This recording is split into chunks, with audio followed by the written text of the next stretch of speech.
Всем добрый день. Хочу поделиться небольшим лайфхаком. Многие приезжают в Москву и в первую очередь идут куда? На Красную площадь. Но не знают, как попасть в Кремль бесплатно. Есть такая фишка интересная, что по студенческому билету можно пройти бесплатно. То есть человек, который обучается, без проблем ему положен вход бесплатно в Кремль. Для этого надо просто найти в кассу, где продают билеты, и показать студенческий билет. Тебе дают абсолютно бесплатный билет для того, чтобы пройти в Кремль, и 2 собора можно посетить бесплатно. Успенский и второй собор, к сожалению, не помню, как он называется, но раньше можно было. Успенский точно, он работает бесплатно. Для этого не надо никаких денег. Еще фишка, смотрите какая. Можно получить 2 билета. Ну, для этого надо определенное действие будет сделать. Налево и направо зайти. В левую кассу и в правую кассу. В левой кассе по студенческому билет получать, и в правой кассе аналогичный. Ну и по второму студенческому можете провести кого угодно. Сейчас мы покажем эту фишку. Именно только территории Кремля. Куда вы пройдете бесплатно. Благодарю. Вот у нас еще один билетик. Сейчас еще достанем третий, и тогда пройдем. Чего? Все, благодарим. Чего? Давай, вот смотрите. Мы сейчас провели такую веселую манипуляцию. Вот, вуаля.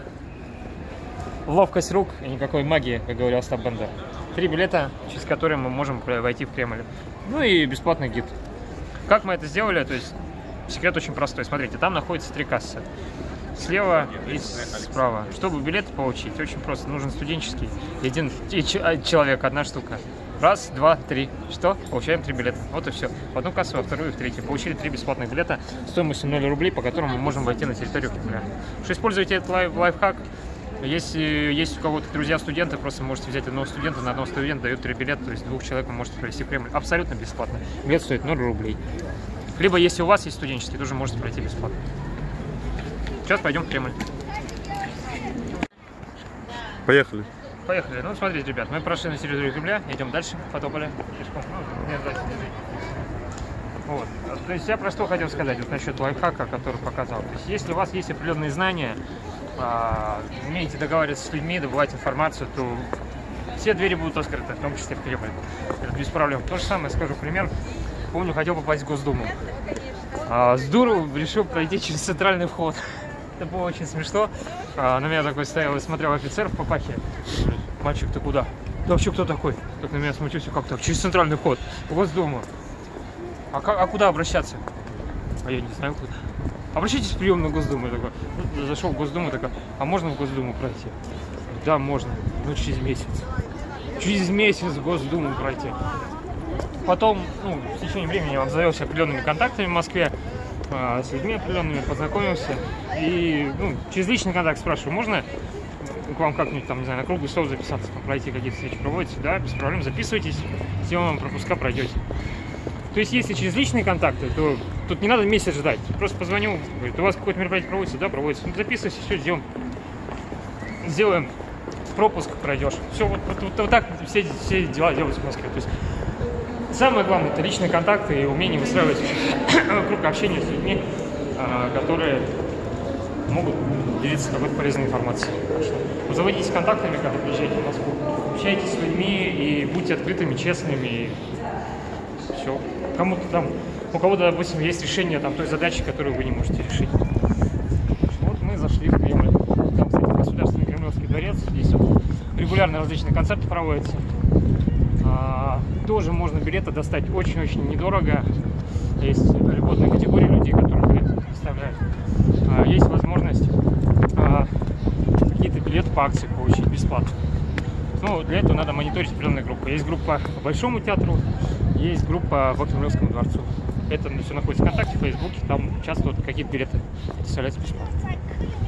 Вот там вот у нас Владимир Владимирович. Да, к сожалению, мы пройти не сможем.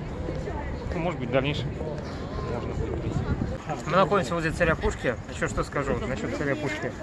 Царь Пушка — это культурный объект, одна из самых больших пушек в мире. Смысл в том, что ядра, которые отлили, их не использовали, потому что пушка не смогла выстрелить. Вот то же самое со средствами. То есть, если вы начинаете какую-то работу, всегда берите нож, который вы можете вынести.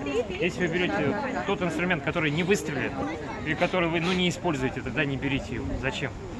То же самое с царем Колоколом. Зачем отливать большой царь колокол, который не будет в дальнейшем звенеть? Вот. Про Москву что скажу, что здесь очень большое количество культурных объектов. К сожалению, многие москвичи не ходят ни на Красную площадь, ни в театры, потому что работа, работа и работа.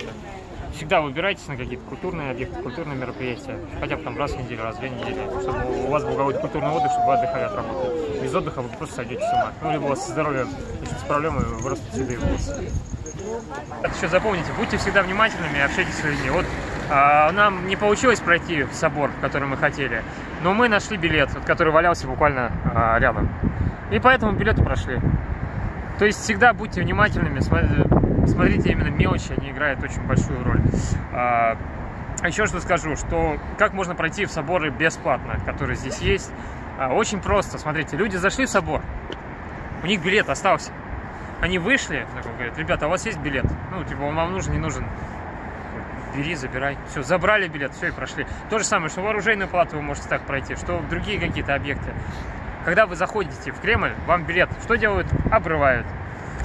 А уже с таким билетом вы проходите на остальные объекты. То есть, если вы попросили человека, вам дал билет, все, вы прошли.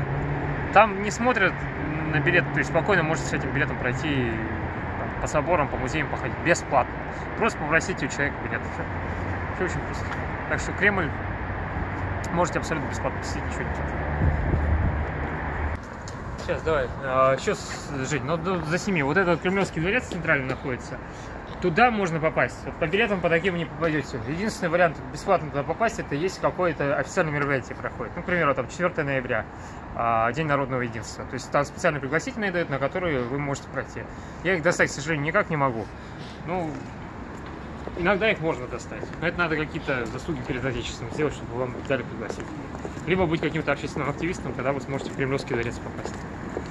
И оружейная палата — это тоже отдельный билет, стоит он 700 рублей. По льготам для студентов можно попасть, я не помню, к сожалению, сколько билетов. Мне говорили, что 300-350 лет.